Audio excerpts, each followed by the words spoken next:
One of the missions of history is to serve as a memory of a people. See, if you were cut off now with no memory of your past, you would be lost.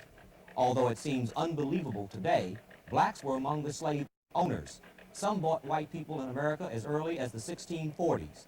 This shows that in earliest America, there was equal treatment for whites and blacks according to class. Today, unfortunately, we're talking generally about lies agreed upon, We're talking about a story which has been put together, ignoring the contributions of most of the people of the world.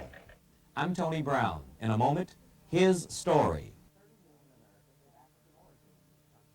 There are 30 million Americans of African origin in this country. They are doctors, lawyers, performers, scientists, teachers, nurses, and a working class more unemployed than its white counterpart.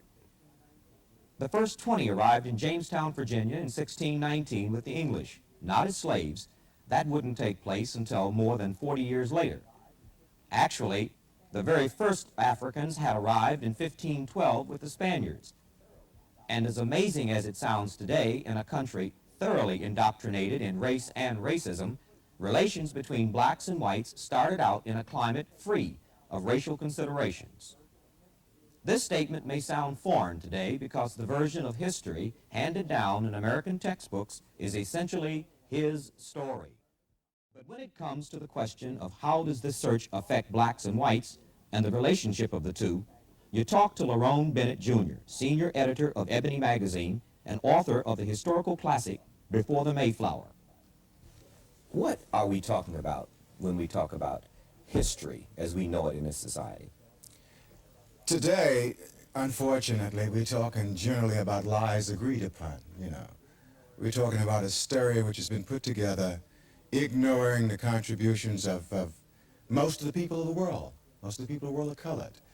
And so, unfortunately, we've gotten into a thing of trying to interpret history from a European perspective, from a white perspective. In America, we talk about American history, and we're talking generally about white American history. And I've said often, that we glibly talk about American history, but American history, in fact, does not exist yet, and will not exist until we go back to the beginning and take the contributions of black people, of the Native Americans, the Indians, and of white Americans, and blend them together into one great story of what happened in this country. What is that great story?